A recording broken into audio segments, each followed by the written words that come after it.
कहानीकार सुधांशु राय, जो कि हॉरर, डिटेक्टिव और साई-फाई कहानियों के लिए जाने जाते हैं।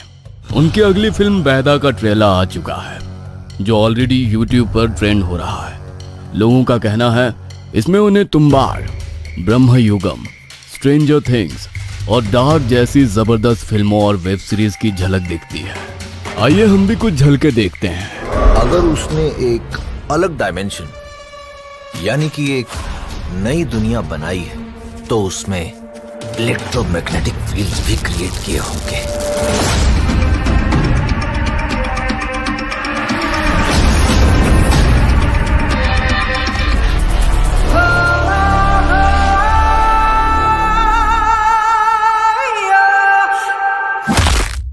मुझे तो सच में बड़ी इंटरेस्टिंग लगी। आप लोग भी नीचे दिए गए लिंक पर क्लिक करें और जाकर देखें, लाइक करें, कमेंट करें और शेयर करें। याद रहे, बैदा एक साई-फाई सुपरनैचुरल थ्रिलर है, तो सिनेमा घरों में 21 मार्च को दस्तक दे रही है। अब जल्दी से जाइए और ट्रेलर पर कमेंट करके बताइए आपको कैसी लगी। हमने भी कमेंट किया है। तंत्र विद्या, जो सुनने में तो एक छोटा सा शब्द लगता है, लेकिन इस शब्द के भीतर कितने गहरे रहस्य छिपे हैं, इसका एक आम इंसान अंदाजा भी नहीं लगा सकता। काला जादू, टोना टोटका, सब इसका हिस्सा है। परंतु तंत्र विद्या अपने आप में इतना गहरा समुद्र है जिसकी गहराई कभी कोई नाप नहीं सकता। इसकी गहराई इतनी खतरनाक है कि जिसने इसके संदर्भ में पूर्ण रूप से, या यूं कहें इसका कुछ अंश मात्र भी जान लिया हो, तो इंसान कभी संभव ना होने वाली चीज, या यूं कहें जिस चीज की कल्पना भी कोई नहीं कर सकता, वो भी इसके माध्यम से संभव किया जा सकता है। लेकिन सुनने में ये जितना सरल दिखता है, इसकी गहराई को समझना उतना ही विचित्र है। मोहिनी, एक 23 वर्षीय लड़की, बेहद खूबसूरत, लंबे काले घने बाल, जो एक बार उसे देख ले तो उसकी खूबसूरती का कायल हो जाए, लेकिन जब कोई उसका पूर्ण रूप देख ले तो उसे दुत्कार दे। भगवान ने मोहिनी को इतना सुंदर रूप तो दिया था, लेकिन शरीर से वो विकलांग थी। बचपन में हुए एक एक्सीडेंट ने उसे शरीर से अपाहिज बना दिया। वो बचपन में अपनी उम्र के बच्चों को खेलते, भागते, दौड़ते देखती तो उसका मन अंदर ही अंदर की चोट उठता। उसकी जिंदगी अब उसकी व्हीलचेयर पर सिमट कर रह चुकी थी। वो सबको दौड़ते देखती तो अपने व्हीलचेयर को घर की तरफ मोड़कर घर के आंगन में पहुंचते ही अपना चेहरा छिपाए आंसुओं से अपना दर्द बयान करने लगती। अंदर ही अंदर वो इतनी ज्यादा घुटती कि अब तो किसी से बात करना भी उसे अच्छा नहीं लगता था। उसकी एक छोटी बहन वैशाली भी थी, जो उसे एक छोटी नहीं बल्कि एक बड़ी बहन की तरह प्यार करती थी। वो मोहिनी को उदास देखती तो हमेशा उसकी उदासी दूर करने के नए नए तरीके खोजती। मम्मी, दीदी कहाँ है? मैं कब से उन्हें ढूंढ रही हूँ। बेटा, मोहिनी अपने रूम में है।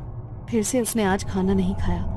मैंने बहुत कोशिश की, लेकिन वो खुद को कमरे में बंद किए हुए है, किसी को अंदर नहीं आने दे रही। कुछ खाया भी नहीं उसने। आप चिंता मत करो मम्मा, मैं दीदी को खाना खिला दूंगी। आप मुझे खाना दे दो। कहने को वैशाली की उम्र कम थी, लेकिन इतनी कम उम्र में भी वो बहुत समझदार हो चुकी थी। अपनी बहन की उदासी वो एक पल भी देख नहीं पाती थी। मोहिनी अक्सर जब भी उदास होकर बिना खाए पिए खुद को जब अपने कमरे में बंद कर लेती थी, तो वैशाली ही उसे बहला फुसलाकर अपने हाथों से खाना खिलाती थी। शायद बचपन से ही वैशाली ने खुद से ज्यादा अपनी बहन का ख्याल रखा और खुद से बढ़कर ही उसे प्यार किया। समय बीता और दोनों बहनें जवान हुईं, लेकिन दोनों की जिंदगी बहुत अलग थी, जिसका असर कहीं ना कहीं अब मोहिनी के दिमाग पर होने लगा। धीरे धीरे अपनी बहन की चिंता और प्यार उसे कांटे की तरह चुभने लगा। अरे दीदी, आप दाई माँ के कमरे में क्या कर रही हो? मैं कब से आपको ढूंढ रही हूँ। पहले आंगन में ढूंढा, फिर आपके कमरे में, और देखो आप मिली भी तो कहाँ पर मिली। क्यों, मैं अपने कमरे या आंगन के अलावा कहीं नहीं जा सकती हूँ क्या? कोई पाबंदी है मुझ पर? अरे नहीं दीदी, मेरे कहने का वो मतलब नहीं था। अच्छा ये सब छोड़िए, ये देखिए मेरा रिजल्ट। आपकी छोटी बहन ने कॉलेज में टॉप किया है। अच्छा, ये तो बहुत अच्छी बात है। थोड़ी थकान सी हो रही है, मुझे अपने रूम में जाना है। अच्छा ठीक है, चलिए मैं आपको आपके रूम में छोड़ आती हूँ। क्यों छोड़ोगी तुम मुझे मेरे रूम तक? पैरों से अपाहिज हूँ लेकिन हाथ काम करते हैं मेरे। खुद अपनी व्हीलचेयर चलाकर अपने रूम तक जा सकती हूँ मैं। नहीं दीदी, मेरे कहने का वो मतलब नहीं था, आप गलत समझ रही हैं। मोहिनी ने वैशाली की बात का कोई जवाब नहीं दिया और हाथों से व्हीलचेयर के पहिए घुमाती हुई गुस्से में अपने कमरे में चली गई और दरवाजे को गुस्से में पटकते हुए बंद कर दिया। वो कमरे में लगे ड्रेसिंग टेबल के सामने जाकर बैठ गई और खुद को आईने में देखते हुए रोने लगी।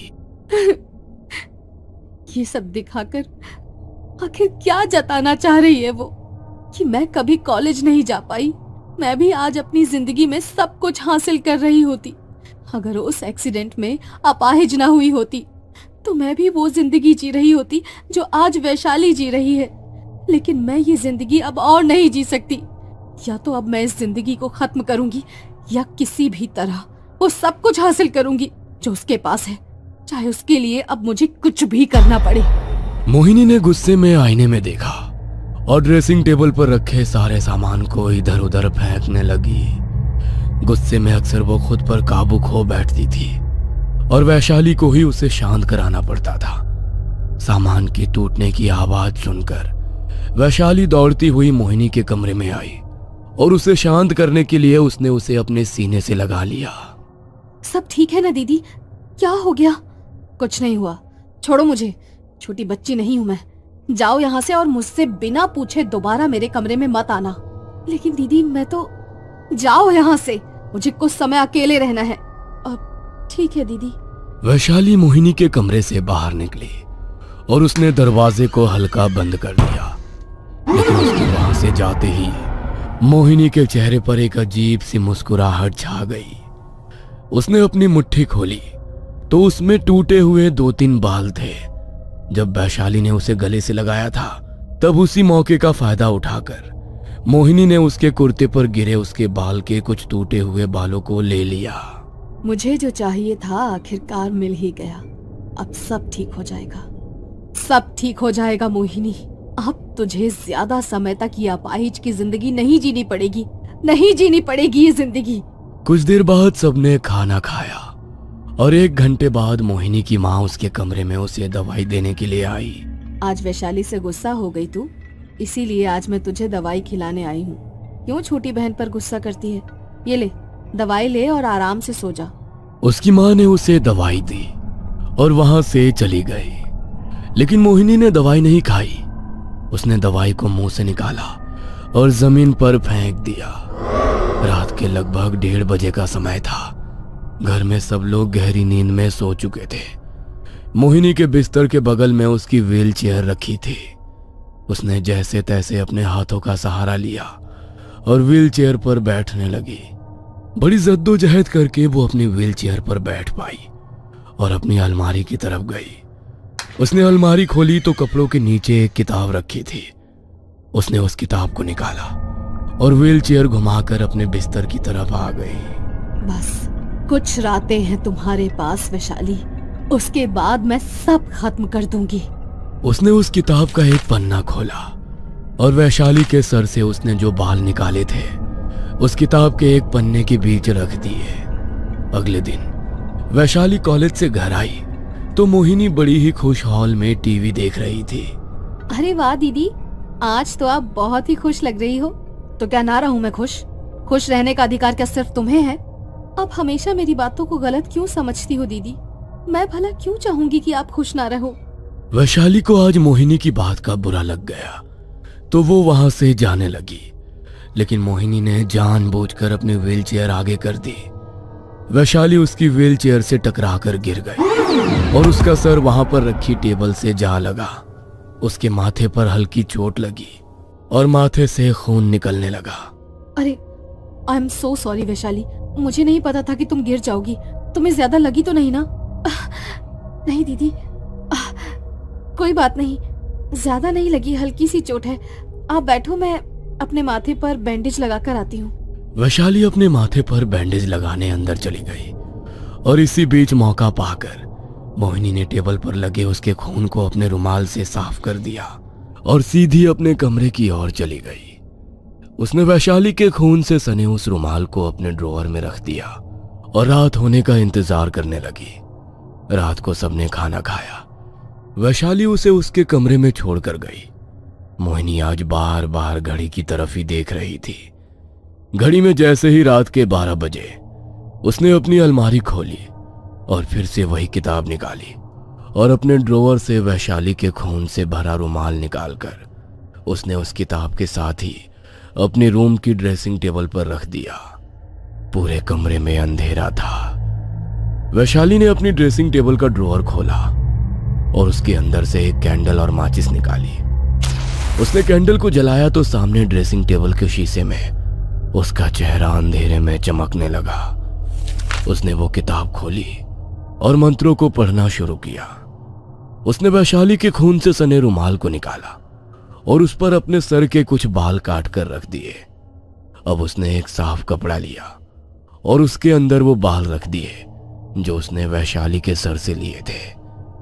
उसने अपनी उंगली पर ब्लेड से एक कट लगाया और कपड़े पर रखे वैशाली के बालों पर अपने खून की कुछ बूंदें टपका दी। उसने वैशाली के खून और अपने बालों वाले रुमाल की पोटली बनाकर उसे अपने सिरहाने के नीचे रख दिया और जिस कपड़े में उसका खून और वैशाली के बाल थे उसने उसे संभाल कर अपने ड्रॉअर में रख दिया। सुबह हुई तो वैशाली कुछ थका थका महसूस करने लगी। सब लोग सुबह बैठकर ब्रेकफास्ट कर रहे थे। तभी वैशाली बोली, मम्मा, आज मोहित आपसे मिलने वाला है, आपको याद है ना? अरे हाँ बेटा, मुझे याद है। मोहित? ये मोहित कौन है? अरे दीदी, मैंने आपको बताया तो था, लगता है आप भूल गई। लेकिन कोई बात नहीं, अभी वो थोड़ी देर बाद आएगा तो आप उससे मिल लेना। थोड़ी देर बाद घर का दरवाजा नॉक हुआ। वैशाली ने जाकर गेट खोला तो मोहित सामने खड़ा था। वो उसे ड्राइंग रूम में लेकर आई जहां पर उसकी मॉम थी। मोहिनी भी वहीं पर थी। उसने मोहित को देखा तो उसके मन में वैशाली के लिए जलन और बढ़ गई। वैशाली ने बताया था बेटा तुम्हारे बारे में। मैंने सुना है कि तुम्हारा ट्रांसफर होने वाला है और उससे पहले तुम लोग शादी करना चाहते हो। हाँ आंटी, मम्मी पापा से भी मैंने इस बारे में बात की है। उनका भी यही कहना है।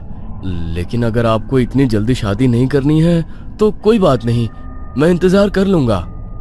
अरे नहीं बेटा, जब तुम दोनों को ऐतराज नहीं तो मुझे कैसा ऐतराज होगा?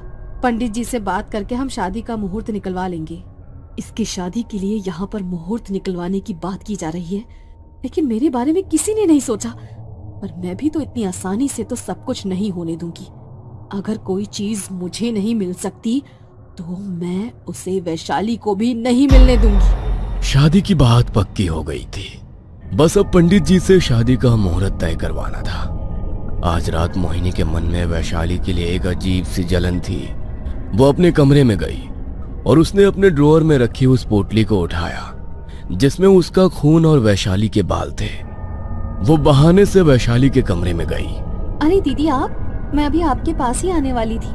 आज मन था कि आपके साथ ही सो जाऊं। मोहित के बारे में बहुत सी बातें करनी थी मुझे आपसे।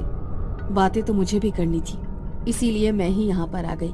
लेकिन मुझे आज तुम्हारे हाथ की चाय पीने का मन कर रहा है। मेरे लिए अदरक इलायची वाली चाय बनाकर ले आओगी क्या? क्यों नहीं दीदी, आप बैठिए, मैं अभी लेकर आती हूँ। वैशाली मोहिनी के लिए चाय बनाने गई। तभी उसने मौका पाकर उसके पलंग के गद्दे के नीचे उस पोटली को रख दिया। थोड़ी देर बाद वैशाली चाय बनाकर लाई। दोनों ने कुछ देर बात की। अच्छा, अब बहुत बातें हो गई। अब मुझे बहुत नींद आ रही है। तुम मुझे मेरे कमरे में छोड़कर आ जाओ। अरे दीदी, वहाँ जाने की क्या जरूरत है? आप आज मेरे साथ ही सो जाइए ना। नहीं नहीं, मुझे अपने बिस्तर के अलावा कहीं नींद नहीं आती। और थोड़ी सर्दी लगी है तो तुम्हें भी जुकाम ना हो जाए तो अलग सोना ही बेहतर है। ठीक है दीदी। वैशाली मोहिनी को उसके कमरे में छोड़ आई और उसने उसे बिस्तर पर लिटा दिया। वो वहां से वापस अपने कमरे में चली गई और उसके जाते ही मोहिनी ने अपने सिरहाने के नीचे से उस रुमाल की पोटली को निकाला जिसमें वैशाली का खून और मोहिनी के सर के कटे हुए बाल थे। उसने उसे अपने हाथ में पकड़ा और टेबल के ड्रॉअर से तंत्र की किताब निकाली और उसने किताब में लिखे मंत्रों को पढ़ना शुरू कर दिया। उसने जैसे ही मंत्रों को 111 बार पढ़ा, उसका शरीर बुरी तरह कांपने लगा। और वैशाली का शरीर भी बुरी तरह तड़पने लगा। ऐसा लगा मानो वहां बहुत तेज भूकंप आ गया हो। दोनों के बिस्तर तेजी से हिलने लगे। उसका शरीर इतनी बुरी तरह तड़प रहा था जैसे तो शरीर से आत्मा निकल रही हो। कुछ देर तक उन दोनों का शरीर बहुत बुरी तरह तड़पा, लेकिन कुछ देर बाद सब कुछ बिल्कुल शांत हो गया। ये मेरे शरीर को क्या हो गया? मैं मोहिनी दीदी के कमरे में क्या कर रही हूँ? मैं उठ क्यों नहीं पा रही? और मेरे हाथ में ये क्या है? ये तो मोहिनी दीदी का रुमाल है, लेकिन इसके अंदर ये खून और कटे हुए बाल। इससे पहले कि वैशाली को कुछ भी समझ आए और वो चिल्लाना शुरू कर दे, मुझे उसे खत्म करना पड़ेगा। आज से मेरी आत्मा तुम्हारे शरीर में वास करेगी और जीवन के जो सुख तुम भोगने वाली थी अब वो मेरे होंगे। मोहिनी ने तंत्र विद्या से अपनी बहन की आत्मा से अपनी आत्मा की अदला बदली कर ली। उसकी बहन की आत्मा अब उसके अपाहिज शरीर में थी। वो उठी और अपने कमरे की तरफ गई। उसने कमरे का दरवाजा खोला और अंदर गई। ये सब क्या हो रहा है? मेरे सामने मेरा शरीर कैसे चलकर आ सकता है? कहीं मैं कोई बुरा सपना तो नहीं देख रही? नहीं मेरी प्यारी बहन, तुम कोई बुरा सपना नहीं देख रही। अगर तुम्हारी कोई आखिरी इच्छा है तो बता दो, क्योंकि अब तुम मरने वाली हो। क्या? ये सब क्या हो रहा है? मैंने तुमसे तुम्हारी आखिरी इच्छा पूछी थी, लेकिन तुमने नहीं बताई, तो कोई बात नहीं। आखिरी इच्छा पूरी किए बिना ही तुम्हें अलविदा। मोहिनी ने पहले से ही अपने कमरे में एक खुली वायर छोड़ी थी। उसने अपने शरीर को करंट दिया और कुछ ही देर में उसका शरीर एक मुर्दा शरीर बन गया। सबको लगेगा कि मोहिनी तो चल बसी। कभी कोई समझ नहीं पाएगा कि मोहिनी तो जिंदा है और जो मर गई है वो वैशाली है। ये आत्मा और आत्मा का खेल खेलने में बहुत मजा आएगा। उसने अपने मृत शरीर के हाथ से वो रुमाल की पोटली ली और वैशाली के कमरे में चली गई।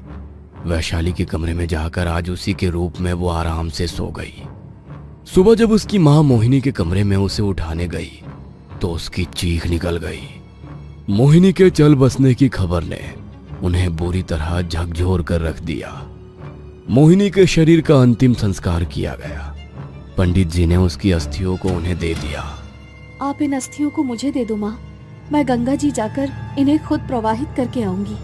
वैशाली ने मोहिनी की अस्थियों को अपनी मां से ले लिया, लेकिन उसने उन्हें गंगा जी में प्रवाहित नहीं किया, बल्कि वैशाली के कमरे की अलमारी के पीछे संभाल कर रख दिया। तेरी अस्थियों को प्रवाहित कर दिया तो तुझे मुक्ति मिल जाएगी, लेकिन मैं तो तुझे अपनी कैद में रखना चाहती हूँ। तेरी मुक्ति मैं कभी नहीं होने दूंगी, मेरी प्यारी बहन वैशाली। सबको लगता है कि मोहिनी चल बसी है, लेकिन वैशाली के शरीर में रहकर मोहिनी अपनी हर इच्छा पूरी कर रही थी। और आज तो उसकी सबसे बड़ी इच्छा पूरी होने वाली थी। वो थी उसकी शादी की इच्छा। मोहित को लग रहा था कि वो अपने कॉलेज के प्यार वैशाली से शादी कर रहा है, पर ये तो सिर्फ शरीर वैशाली का है, मगर आत्मा मोहिनी की। उन दोनों की शादी हुई और शादी को कुछ समय बीता। पता नहीं वैशाली, लेकिन जब से हमारी शादी हुई है तब से तुम बहुत बदली बदली सी लग रही हो। तुम्हारा बात करने का तरीका, तुम्हारा बिहेवियर बिल्कुल तुम्हारी बहन की तरह हो गया है। बहन का मतलब मोहिनी दीदी की तरह?